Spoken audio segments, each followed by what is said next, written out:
వినండిగా కొంచెం 5 నిమిషాలు రోడ్డు పంచాయతీ. ఈరోజు ప్రత్యేకంగా మాట్లాడడానికి కారణం ఏంటంటే 2 సంవత్సరాల నుంచి శాంక్షన్ అయిన రూపాయి కూడా పట్టలేదు. గౌరవనీయ నీటిపారుదల శాఖ మంత్రికి ఇప్పటి వరకు 28 సార్లు కలిశాను. మోటార్లు మేము అడిగేది సీతారామ ప్రాజెక్టు ఎస్టిమేషన్ కావచ్చు, కల్వకుర్తి ప్రాజెక్ట్ ఎస్టిమేషన్ కాదన్న. ఈ నిజామాబాద్ జిల్లా గురించి మీరు పట్టించుకోవాల్సిన అవసరం ఉంది. నిజాం సాగర్ కాలువల ఈ చిన్న 40 లక్షలు గంగ సముద్రం వంటి కాలువల లైనింగ్ చిన్నయానం లాంటి, మరియు ఈ నందిపేట్ మండలంలో 5 ఎకరాల స్థలం ఉందన్న. అది ఇంకా కొన్ని రోజుల నుండి దుర్వినియోగం అవుతుంది. నిన్ననే మదిర, కొడంగల్, హుజూర్ నగర్, మంతెని, ములుగు జిల్లాలకు, నియోజకవర్గాలకు ఆర్టీసీ డిపోలు, ఆర్టీసీ బస్టాండ్.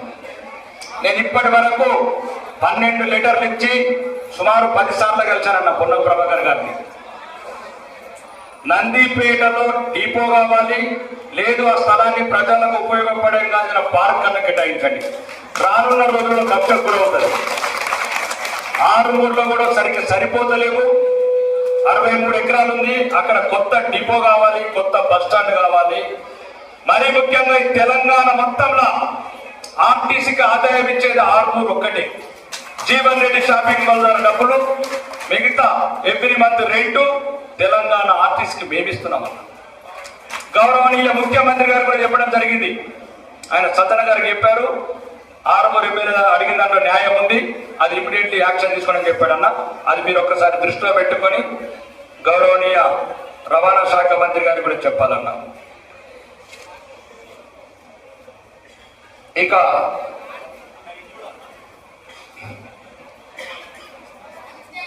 మీరు అడుగులో నేను ఇక్కడ రాష్ట్ర ప్రభుత్వాన్ని అడుగుతలేనన్న.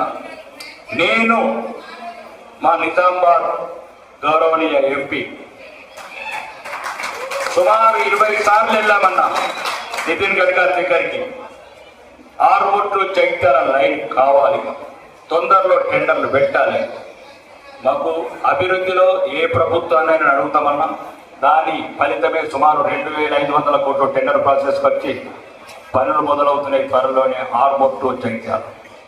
అలానే నేను ఆదిలాబాద్ ఎమ్మెల్యే మహేశ్వర్ రెడ్డి గారు, నిర్మల్ ఎమ్మెల్యే, ముగ్గురం సుమారు 10 సార్లు ఢిల్లీకి వెళ్ళి గౌరవనీయ రైల్వే శాఖ మంత్రి నన్న బతిమిలాడి